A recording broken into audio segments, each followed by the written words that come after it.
Hey guys, Game of Thrones just published another teaser for its final season, and it officially confirms long-standing leak and theory regarding the battle for Winterfell. The ancestral home of House Stark will fall along with many characters. The Aftermath teaser shows us Winterfell devastated by a major battle. It's not an actual aftermath, as it's not the actual Season 8 footage, but still there's many things we can get out of it. First, we have a Stark banner flap in the wind. It's battered and torn. The camera pans wide and we see a completely destroyed inner courtyard of Winterfell. Dragonless arrows lie around. The camera then pans to the side and we see a direwolf statue that's guarding the Winterfell crypts. Here's a broken door in the walkway that wraps around the inner courtyard. And now in the midst of all that wreckage, we start seeing all these most recognizable items belonging to our favorite characters, abandoned and covered by snow. First we see Tyrion's hand of the Queen Pin that Dany gave to him at the end of Season 6, lying on the snow. Next we see a room filled with armor and shields, with Arya's sword needle stuck in the ground.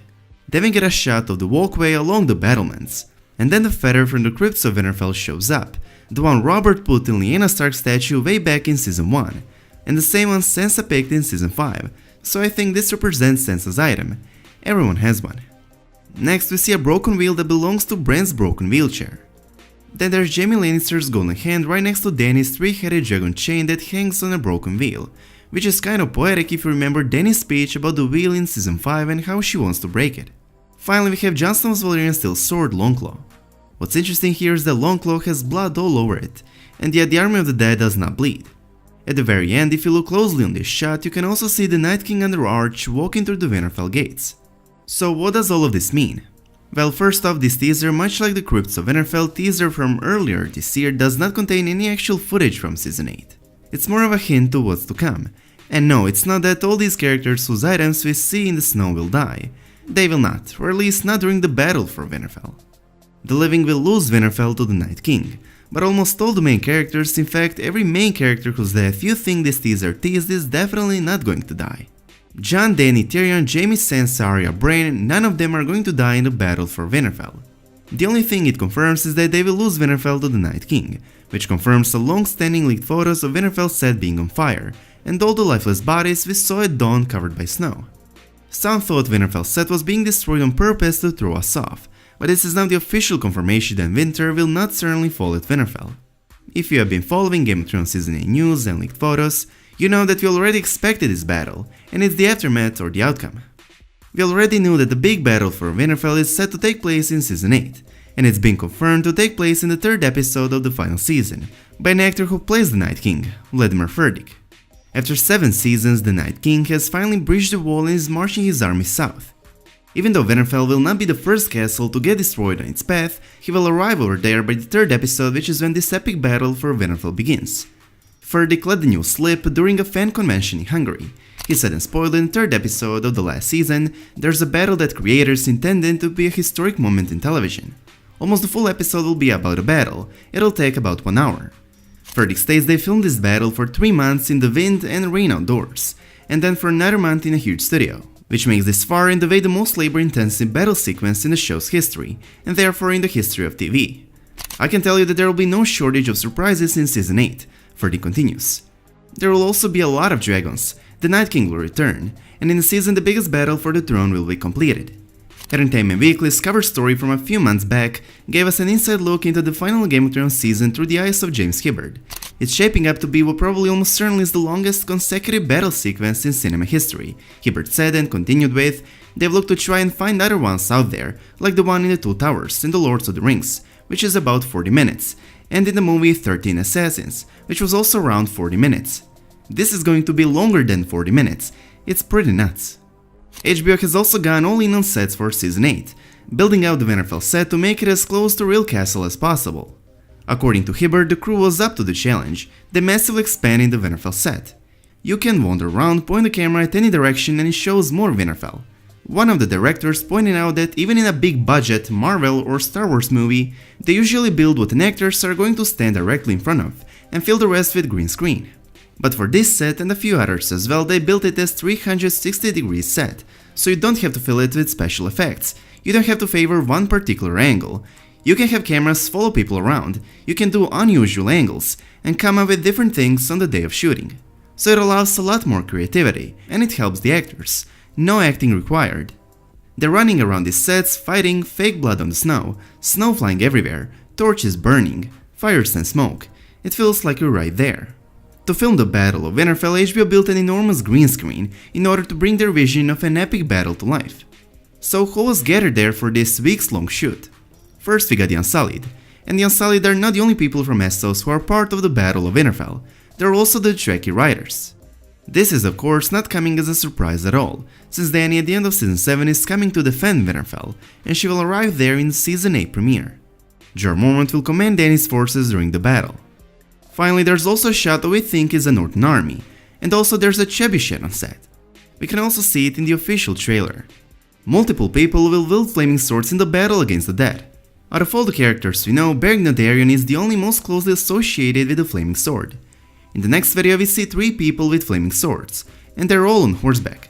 Seems like Dondarrion shared a trick with a few people. So far we only have the official footage of Beric wielding it. Ghost will have a fair amount of screen time, and will most definitely fight at this battle. The last time we saw Ghost, Jon Snow's direwolf, he raised his head off the floor as his master was resurrected from the dead. Sansa mentioned him once in Season 7, but he never actually showed up on screen. There was actually a ghost scene written for Season 7, but it got cut. There is way too much time to go without sight of Jon's most consistent companion, but according to special effects supervisor Joe Bauer, that's all about to change. Or you'll see him again, Bauer told the Huffington Post. He has a fair amount of screen time in Season 8, he does show up. As a matter of fact, I think we already saw Ghost in the official trailer, although many people disagree that it's actually him in the background. Anyways, the Night King is coming, but Winterfell and the living will be ready. Winterfell now has a dug trench all around it, and everyone wields dragonless weapons and shields. The battle for Winterfell will without a doubt be the greatest battle sequence in the television history. This battle is directed by Miguel Sapochnik, the guy behind some of the best episodes of Game of Thrones, like Hardhome, Winds of Winter and Battle of the Bastards. Talking about this huge battle for Winterfell, it's brutal, said star Peter Dinklage Tyrion Lannister. It makes the Battle of the Bastards look like a theme park. Writing earlier about this historic sequence, James Hibbert called it wall-to-wall action, and detailed how it jumps between the stories of several different characters. As you might expect, this battle will leave many dead. Check out this image of lifeless bodies strewn across the ground outside of Winterfell's set at Moneyglass. We can see what looks like a field strewn with bodies to the left of the castle, including some that look like horses. Meanwhile, we also got images of a pile of body parts props outside the castle, and of the blood left on the castle walls. As with Moneyglass, the ground at Megamorn Quarry was littered with bodies. Unlike at Moneyglass, someone was able to get up close and personal with the bodies. There are all kinds of bodies at Megamorn Quarry. The most surprising bodies were the ones bearing the Kraken sigil of House Greyjoy. I did not expect the Greyjoys to be part of this battle, but if Theon already saved Yara by episode 3, then I don't see where else they would be. However, it could also be that Euron surprise attacked Winterfell with the Golden Company, either before or after the Night King attacked it. Anyways, this is more in line with what I was expecting. These skeletal bodies could be bodies of whites, or they could be of people flesh fried by dragonfire. Next up, corpse blobs. HBO likely spreads these things all over the battlefield and covers them in snow. From a distance they look like a discrete bodies rather than a bunch of bodies affixed to one plate. In this is the Mist Frost the direwolf marker over, as well as the marker for Dany's Unsullied forces, but unfortunately the Northern Army and the Unsullied are not going to be the only casualties for the living. It's confirmed that most of the Trekkie will fall as well, and then shortly after be brought back to life by the White Walkers to act as their minions. Here you can see the Trekkie Whites riding on horseback. What we cannot say for a fact, although it's been hinted by the official tease, is that Dany will at some point burn her former Dothraki loyalists.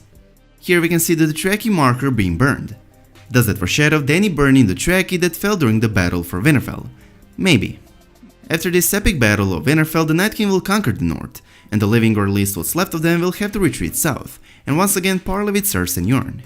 Anyways, in a span of 24 hours, we got 2 Season 8 promos and 1 teaser, and they gave away far more than the trailer did. Not only do we know for a fact that Winterfell is definitely falling to the Night King, but in case you have not watched my last video, we also know where the living will retreat after this.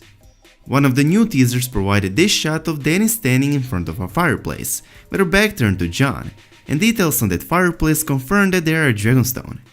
Take a look at all the details on this shot, from the fireplace itself to its props, to stone curves and the metalwork. It's the very same thing we already saw at Dragonstone, so now we know they will retreat at Dragonstone in episode 4 after Winterfell falls to the Night King in episode 3. I hope you liked this little breakdown, and please let me know your thoughts about all of this in the comment section down below. And as always, I hope you guys enjoyed this video. If you did, please make sure to subscribe to our channel, and I hope to see you in the next one. Peace.